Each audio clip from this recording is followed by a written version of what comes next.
Muito bem, galera.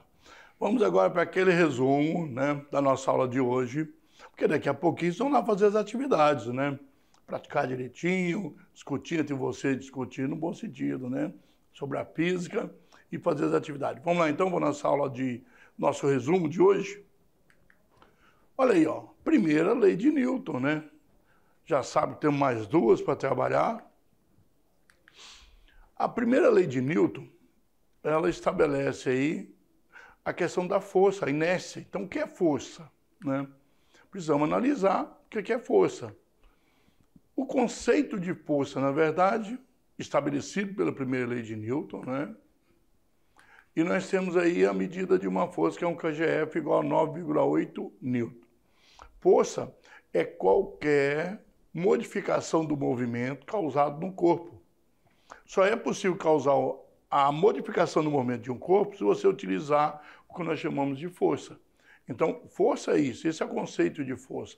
A relação da variação do movimento de um corpo, tá?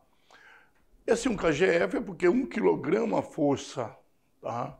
É igual a 9,8 newtons, só que nós podemos utilizar 10 newtons aproximadamente. Não precisa preocupar. Força e movimento segundo Aristóteles. Aristóteles tinha uma ideia, o seguinte: a força aplicada sobre um corpo causa movimento. Se um corpo está parado, não tem nada, está em repouso, não tem força aplicada. Mas nós já vimos aqui que existe força aplicada. Só que as forças resultantes, todas as forças envolvidas, é zero. Só que Aristóteles não tinha essa percepção. Ele só dizia que não tinha força e pronto.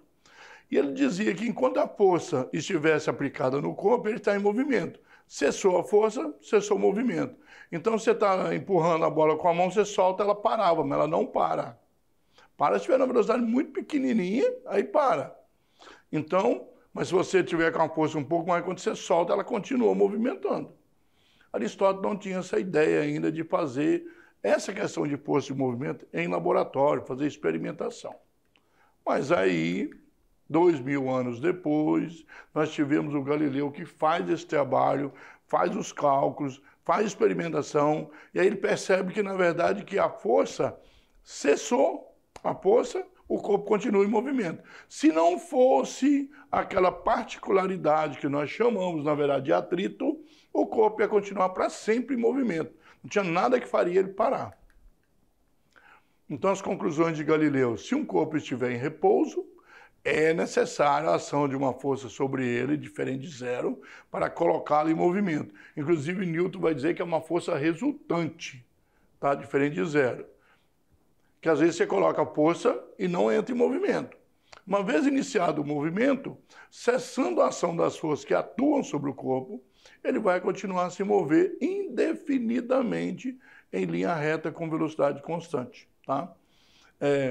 A gente vê às vezes o seguinte: se você tenta empurrar um objeto, você põe força e não sai do lugar. Você vai aumentando a força até que o momento ele sai. Então não é só aplicar uma força. Tem uma determinada força para cada corpo e para cada situação, que é, na verdade, o contato entre os dois corpos, o piso, né, e o corpo sobre ele. Então, que é o atrito que nós falamos. Então, na verdade, tudo isso foi elaborado. Galileu espera muito tempo aí, né, as pessoas esperam para entender o que Galileu coloca, aí Newton vai lá, estabelece a lei, baseado em todo o trabalho de Galileu sobre inércia, tá bom? Então, pessoal, vocês vão lá fazer as atividades, praticar direitinho, resolver todas as atividades, e daqui a pouquinho a gente volta para tirar as dúvidas, ok?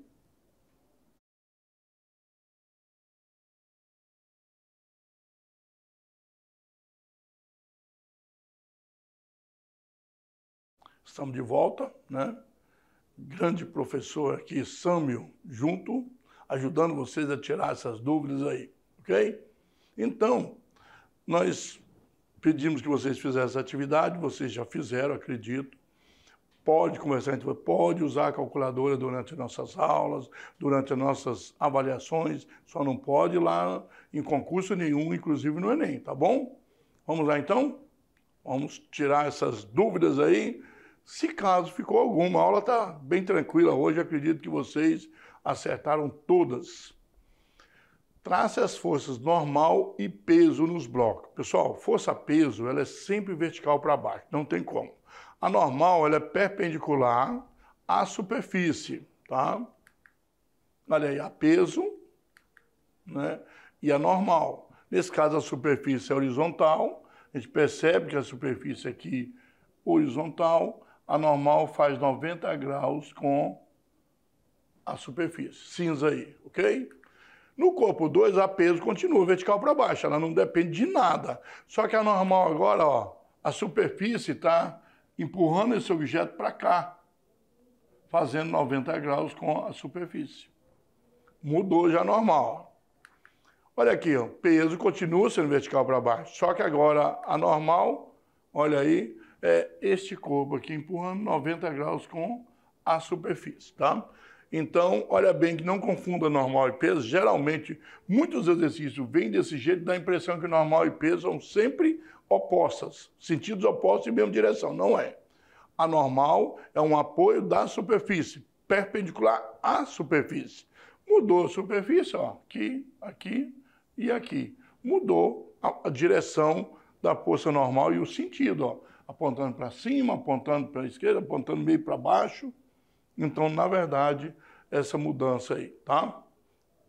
Peso nem se importou com a superfície, tá? A questão número 2, você tem duas forças, força F1 e força F2. Elas vão atuar sobre um pequeno corpo. F1 é vertical para cima e vale 12 newtons. Então, vertical para cima vale 12 newtons. Enquanto F2 vai ser horizontal, né? Quando aqui é vertical para cima, a outra vai ser horizontal para a direita. E vale 9 newtons. Bom, aqui estabeleceu para você as características da força, módulo, direção e sentido. Como força vetorial, você precisa de tudo isso. Usando uma escala, como em geografia para medida de mapa lá, diz que 1 centímetro da régua equivale a 2 newtons. Cada 1 centímetro do vetor está representando um valor de 2 newtons. Faça uma figura mostrando os vetores que representam F1 e F2. Então, você vai pegar a régua e vai colocar aqui. Você vai colocar uma reta, né? Pronto. Como ela aqui diz que é vertical para cima, setinha para cima. Como é que você vai medir com a régua? Olha, são 12 newtons. Cada centímetro é 2, 12 dividido por 2 dá 6. Vai pegar a régua, vai medir 6 centímetros. Da ponta até o início. 6 centímetros. Faz o tracinho e depois, geralmente faz assim, ó. Faz o traço e faz a seta de cima para baixo, tá? Opa, aqui não deu certo, não. Espera aí. Deixa eu fazer para vocês bonitinho aqui. Bom, bonitinho não, né? Aqui você põe assim, ó, a seta para baixo para não aumentar o tamanho, já que você está fazendo em escala. Como é que você vai fazer F2? Você vai pôr horizontal e vai medir o quê? 9 newtons. Cada 2 são 4,5 centímetros, né? 4,5. Faz a seta para trás, ok? Depois, na mesma figura, você vai desenhar a resultante, usando uma régua e determinar o modo dessa resultante com a régua. Então, usando uma escala de 1 centímetro, olha lá, 6 centímetros. Aqui não está, né, proporcional, né? 4,5 centímetros, tá bom? Como você quer o resultante, você coloca o início deles junto, porque a resultante vai ser o quê? Só que você vai medir isso aqui com a régua, tá? Vai traçar a régua e vai medir para ver quantos centímetros vai dar, ok? Olha aí, ó. Vai fazer isso, vai traçar com uma régua e vai medir. E depois você vai fazer o cálculo, né, para ver se vai bater com o valor da régua. Olha, como ali usamos o teorema de Pitágoras, né, o quadrado da hipotenusa é igual à soma dos quadrados dos catetos. Agora, pessoal, presta bem atenção. Lembra que eu falei para vocês de uma coisinha chamada números pitagóricos? 3, 4 e 5. Olha aqui, 9 não é 3 vezes 3? 12 não é 3 vezes 4? Ó, o fator 3 aqui, ó. A resposta é 3 vezes 5. Aquele vetor tem que dar 15 newton. 3, 4, 5. 9, 12, 15. Será que isso continua sendo verdade? Todas as vezes? Para evitar de você perder tempo. Se você fizer isso na prova e a professora falar, não, professor, eu usei o sistema pitagórico, 3, 4, 5. Pronto. Ó, 9 ao quadrado, 81, 12 ao quadrado, 144, 225, raiz de 225, 15. Pronto. Olha bem, 15 newton. Não precisava, né? 3 vezes 3, 9, 3 vezes 4, 12, 3 vezes 5, 15. Pronto. Tabuada do 3 tinha resolvido. Ganha tempo. E aí você tem que fazer em centímetro, tá lembrado? Então você, 15 centímetros aí você vai dividir, 15 newton dividir por 2, né? Tem que dar 7 centímetros e meio aqui a medida. Aí a sua régua pode ser que você, mais ou menos 7,4, 7,6, conforme você risca aí, mas o vetor teria que ter 7,5 centímetros. Se você não fez torto, fez direitinho, bonitinho com a régua aí, com o esquadro, vai dar os 7,5 centímetros. Então, o vetor tem que ser desenhado com 7,5 centímetros, ok?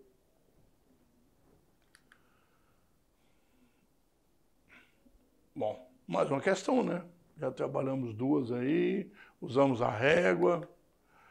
Considere um grande navio, o navio passando perto dos prédios aí, tipo transatlântico, movendo-se em linha reta e com velocidade constante, chamada velocidade cruzeiro, né? Em seu interior, existe um salão de jogos climatizado e nele uma mesa de ping-pong, orientada paralelamente ao comprimento do navio.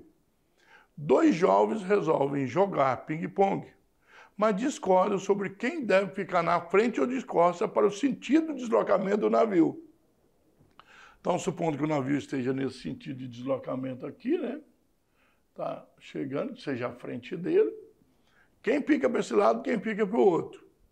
Segundo um deles, tal escolha influenciaria no resultado do jogo, pois o movimento do navio afetaria o movimento relativo da bolinha de ping-pong.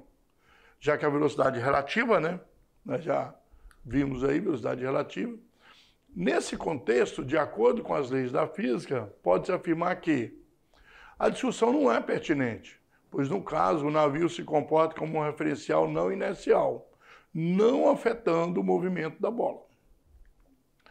A discussão é pertinente, pois no caso o navio se comporta como um referencial não inercial, não afetando o movimento da bola. A discussão é pertinente, pois no caso o navio se comporta como um referencial inercial, afetando o movimento da bola. A discussão não é pertinente, pois no caso o navio se comporta como um referencial inercial, não afetando o C afeta, o D não afeta. A e B afeta e não afeta, sendo não inercial. C e D como sendo inercial.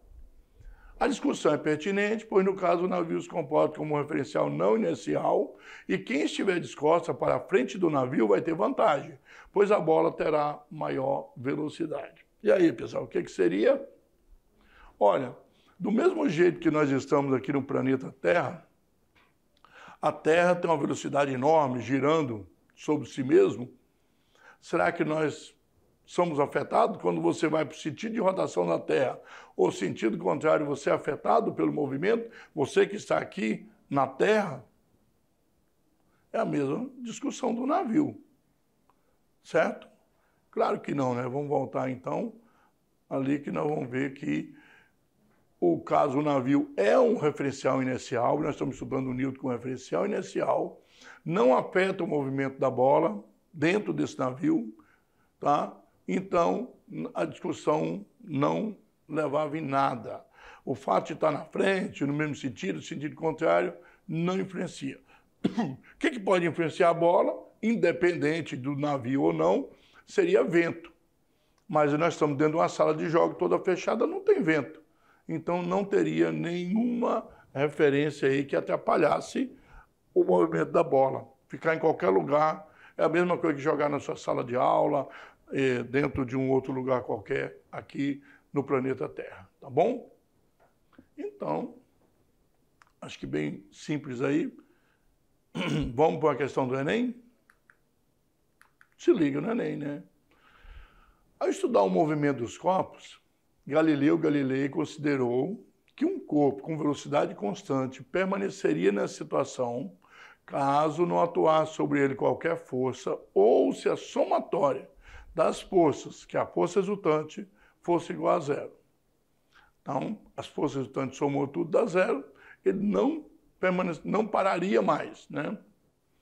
Comparando esse estudo de Galileu com o estudo realizado por Isaac Newton, que é a lei da inércia, o que nós podemos afirmar em relação a Newton?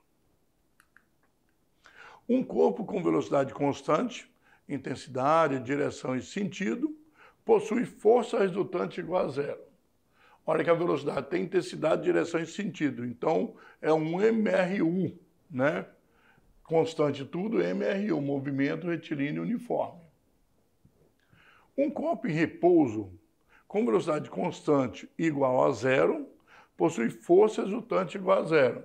O corpo está parado, tem velocidade de zero o tempo todo, né? Também, no caso, não está movimento retilíneo nem curvilíneo, porque está parado, né? Galileu considerou a velocidade constante, intensidade, direção e sentido no movimento circular. O que está correto? Olha, nós sabemos que essa questão do Galileu no momento circular, nós não estamos nem comentando sobre isso, mas no momento circular não houve nada disso, né? Sabe que a direção muda. Até Galileu também sabia disso. 1 e 2 apenas. Por quê? Em todo momento circular, a velocidade é variável e no circular uniforme, a intensidade e o sentido permanecem, mas a direção varia. Então, na verdade, só 1 e 2 estão corretos, mesmo segundo Galileu e segundo Newton. Não teria nenhuma diferença entre eles, tá? Olha aí, 1 e 2 apenas, né? Nós sabemos disso, não tem diferença nenhuma. Então, vamos ver aqui um material complementar que nós temos. Essa aula aqui, a primeira lei de Newton, inércia de Brasil Escola, uma aula boa, tranquila, tem apenas 8 minutos, tá, de duração. Ela é de 2017, não é tão antiga assim. Está no YouTube, nesse endereço aí. Vocês vão complementar o que nós estudamos na aula, vai ter alguns tipos de, como é que fala, de movimento, de animações na aula, vai ajudar um pouquinho mais a você entender melhor essa nossa aula sobre força, né? Sobre a inércia, tá? Então a gente vê que Galileu e Newton, eles não discordaram em nada. A questão é que o Galileu estuda a inércia de maneira ampla, faz com todo o trabalho de experimentação, cálculos, medidas, e Newton estabelece ela como uma lei. Então, essa é a diferença entre os dois só. Aristóteles não. Aristóteles só pensou. A gente fala empírico, só olhou, prestou atenção, olhou, não fez outras variáveis, né? E aí ele deduziu alguma coisa sem aprofundar o assunto também. Tá bom? Então, é claro que ele não tinha como fazer essas medidas, na época também. 2000 anos depois, Galileu... E Galileu é uma mente brilhante, né? Nós sabemos disso. É um dos grandes físicos. É o pai da ciência moderna, porque ele que introduz a ideia do conhecimento, né? Você tem que fazer experimentação, observar, fazer pergunta, experimentar, reproduzir o fenômeno em escala menor e depois você voltar para o que acontece lá fora. E aí você estabeleceu uma lei. Enquanto você estabelecer uma certa lei e ela não for provada, chama teoria. Teoria que você não consegue, não tem meios, você só pensa. Então, Aristóteles tinha uma teoria, mas aí Galileu veio com a lei, porque ele experimentou, ele mostrou, tá? Então, pessoal, até a próxima aula.